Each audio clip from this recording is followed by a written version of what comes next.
விநாயகர் சதுர்த்தி அன்னைக்கு எப்படி நாள் போச்சுன்றதை இந்த வீடியோவில் பார்க்க போகிறோம். ஆக்சுவலாக நான் 5:40க்கு தான் எழுந்தேன். நான் எழுந்திக்கிறதுக்கு முன்னாடி அம்மா பாட்டி 2 பேரும் எழுந்துட்டாங்க. சரி, நான் எழுந்து பாப்பா என்ன பண்ணுது பார்த்துட்டு, பாப்பா நல்லா தூங்கிட்டு இருந்தாங்க பெட்டில். நான் கீழே படுத்துட்டு பாப்பா மேலே படுத்துடுச்சு.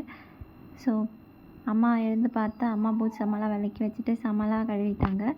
பூஜை சாமான் மட்டும் கழுவிட்டு இருந்தாங்க. சரி, நான் போய் கிச்சன் மட்டும் கழுவ சொல்லி என்ன சொல்லியிருந்தாங்க. கிச்சன் கழுவிட்டு நானும் போயிட்டு வீடெல்லாம் மாப் பண்ணி வச்சுட்டு போய் குளிக்க சொல்லிவிட்டு குக் பண்ண ஸ்டார்ட் பண்ணிடலாம். இப்போ ஸ்டார்ட் பண்ணால் தான் 10 o'clock முன்னாடி கும்பிட்டுருலாம் சொல்லிவிட்டு நானும் போய் குளிச்சுட்டு வந்துட்டேன். ஸோ என்னோடய ஹேர் லென்த்துக்கு நான் ஆல்ரெடி சொல்லியிருந்தது தான் பிஸ்ம் ஹேர் ஆயில் தான் யூஸ் பண்ணுறேன். அது வந்து மீஷோவில் இருக்குது அந்த ப்ராடக்ட்டு. எங்கள் அக்கா தான் சேல் பண்ணிகிட்ருக்காங்க. ஸோ உங்களுக்கு வேணும்னா கமெண்ட் பண்ணுங்கள்.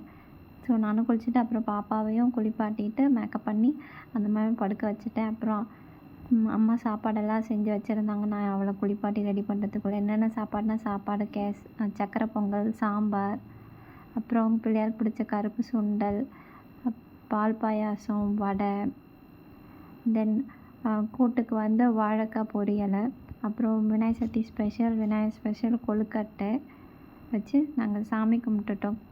10 மணிக்குள்ளே சாமி கும்பிட்டுட்டு அப்புறம் அவங்க அப்பா வந்திருந்தார் பாப்பா பார்க்கறதுக்கு, என்னை பார்க்கறதுக்கு. சரி, பாப்பாவோட அப்பா விளையாடிட்டு இருந்த ஒரு சின்ன அப்படியே விளையாடிட்டே அந்த ஃபுல்லாகவே அப்படியே ஸ்பெண்ட் பண்ணிவிட்டு